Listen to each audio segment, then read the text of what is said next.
साल 2000 की बात है। एक आम इंसान ने एक महिला को यौन उत्पीड़न से बचाया।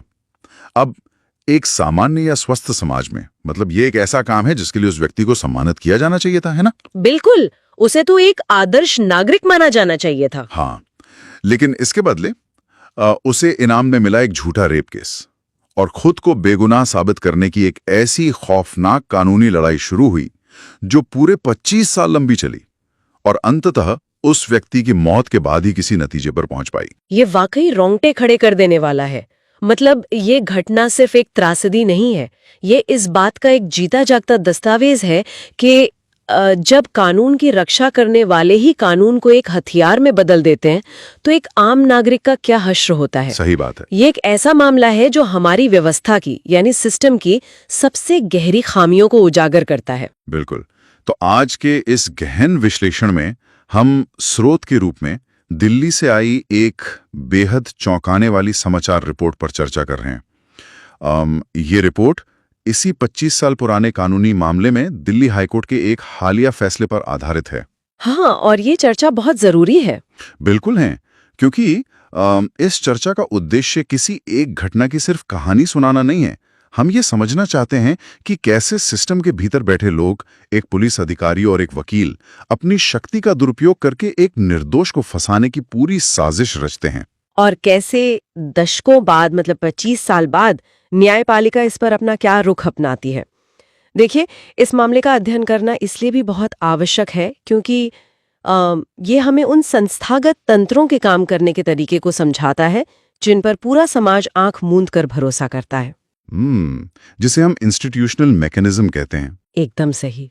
जब वो तंत्र ही अपने नागरिकों के खिलाफ काम करने लगे तो न्याय की पूरी अवधारणा ही मतलब जो बेसिक कॉन्सेप्ट है वही सवालों के घेरे में आ जाता है। बाप रे, ये तो बहुत डरावना है।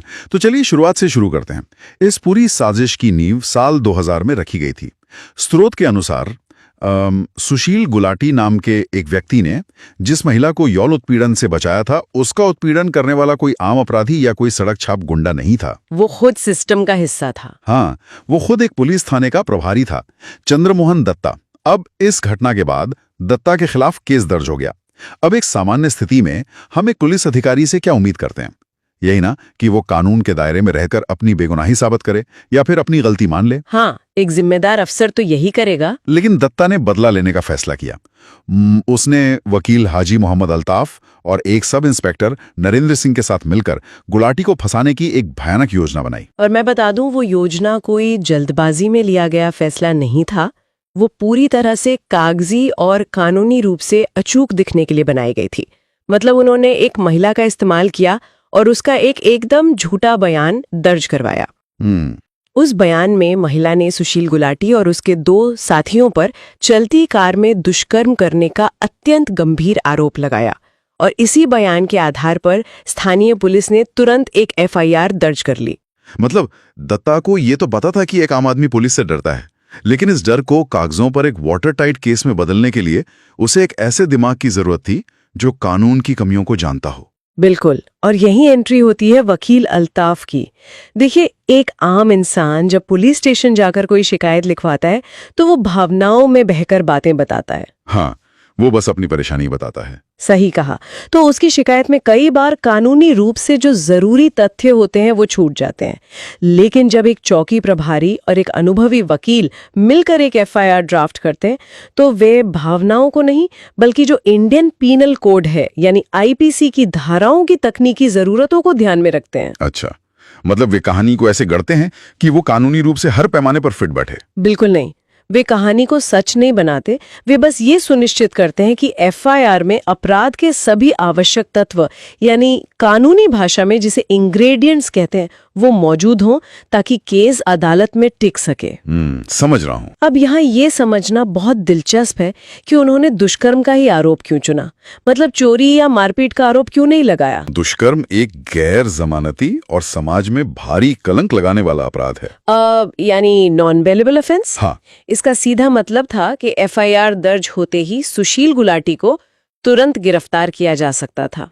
उसकी जो सामाजिक प्रतिष्ठा थी उसे रातों रात खाक में मिलाया जा सकता था और जमानत मिलने की संभावनाओं को लगभग खत्म किया जा सकता था। बाप रे, तो ये सिर्फ एक झूठ नहीं था, ये एक कानूनी चौखोड़ था जो किसी व्यक्ति की बुनियादी स्वतंत्रता को तुरंत छीन लेने के लिए डिजाइन किया गया था। रुकिए, मुझे यहाँ एक बात समझ नहीं आ रही। अगर सिस्टम के ही विशेषज्ञों ने ये कहानी लिखी थी, अगर एफआईआर में लिखी गई कहानी तकनीकी रूप से इतनी ही परफेक्ट थी, तो फिर वो टूटी कैसे?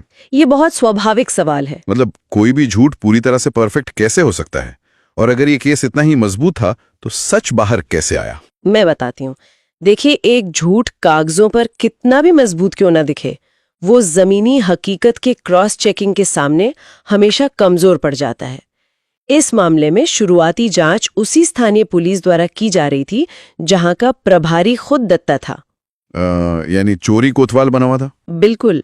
अब यहाँ हमें पुलिस महकमे के कार्यप्रणाली और अधिकार क्षेत्र यानी जुरिस्डिक्शन को समझना होगा।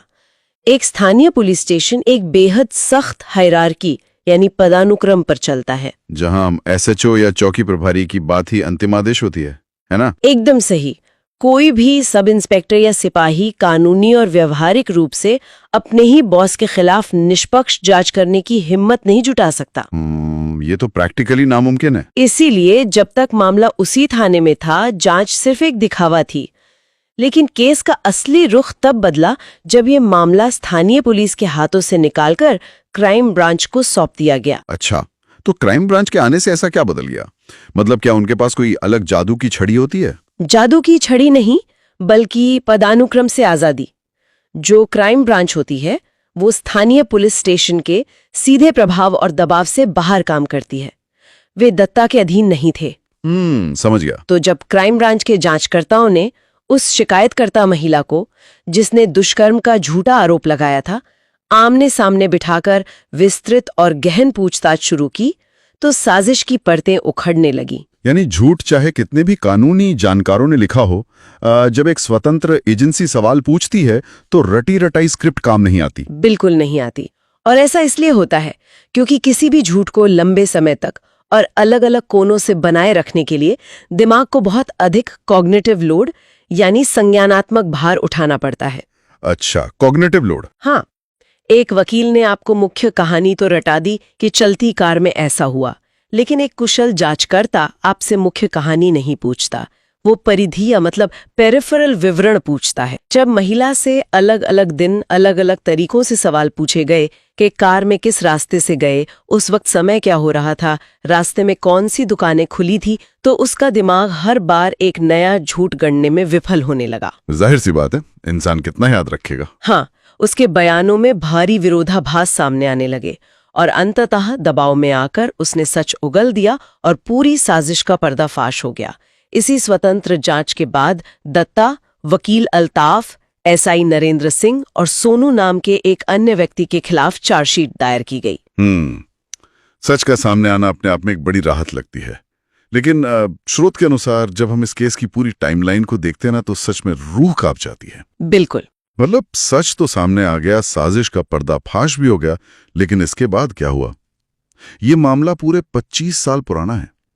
पीड़ित सुशील गुलाटी ने खुद को बेगुनाह साबित करने के लिए सालों तक अदालतों के चक्कर काटे, और वो भी एक झूठे कलंक के साथ। हाँ, और साल 2014 में जब इस झूठे मुकदमे का ट्रायल चल ही रहा था, उनकी मृत्यु हो गई। मतलब उनकी गवाही तक पूरी नहीं हो पाई थी। न्याय प्रणाली के संदर्भ में ये एक बहुत ही कड़वी सच्चाई है। एक झूठा केस खत्म होने में जितना समय लगता है ना, वो इंसान की पूरी जिंदगी चूस लेता है।